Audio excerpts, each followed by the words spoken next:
Okay, so let's think about the Purcell, Henry Purcell, who's born in 1659 during the Baroque period, 1600 to 1750.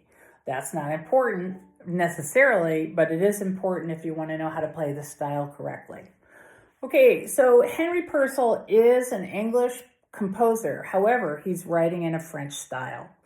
So the chaconne bowing, which you have printed in your parts, looks super weird, and I understand that. But you're going to have to play Out the Frog, and we're going to do this together. Listen to me first.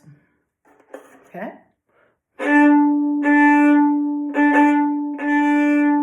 Down, lift, go. Down, down. Now, if you look at your music, it's not notated anything like that. But I did pencil a lot of things in, and that's how it would be played. Okay, that would be like in the court of Louis XIV, and I will put a clip in so you can see what that kind of French Baroque dance is, even though this is English. They were all copying France because France is where it's happening. It's a cool place to be. Okay, so we're all at the frog, and we're playing down, down, up, down, down. Everybody's playing down, down on the second beat, which means you have to be in control of the frog. So make sure bow hold is at its best. We're just going to do this on open D. Okay, here's A. And here's D.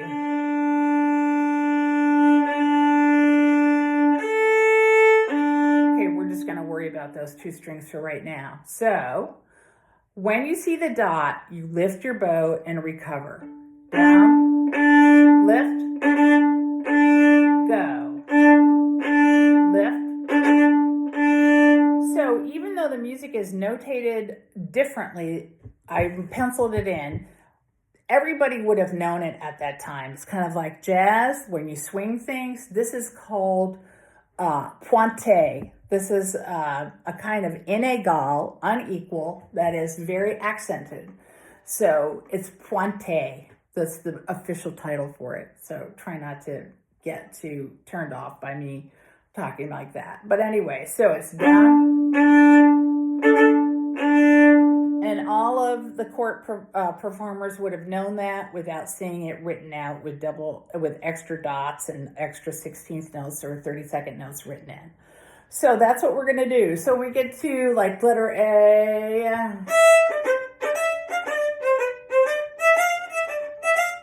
It's not.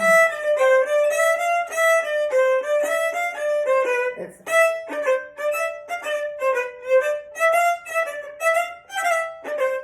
So that's first and second violins are together there. We're in the lower part of the bow. Your bow hole's going to have to work. We may choke up on the bow. Okay, because the Baroque bow is a little bit shorter. We'll just see how well you manage it. So that's the bowing. So cellos and basses, you have what's known as the ground bass, which organizes everything. So even though your part looks like C, C, C, G, G, G, D, D, D, it's going to be like this.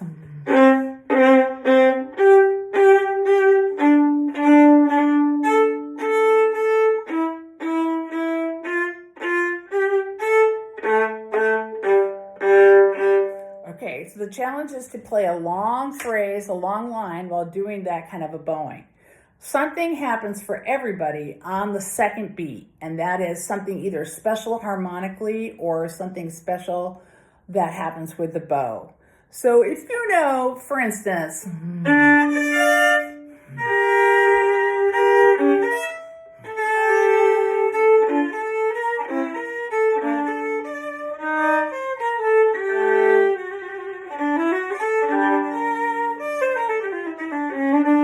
etc. That's a Bach, a sarabande. This is really kind of like a sarabande. So if you know the Bach unaccompanied cello sarabandes, stuff happens on beat 2. Chaconne and the sarabande are related, and I can tell you more about that when we get together. I know I'm being way too, talky about this. Why I'm doing it now, so we don't have to do it then. So get comfortable with playing at the frog. Use open strings wherever possible.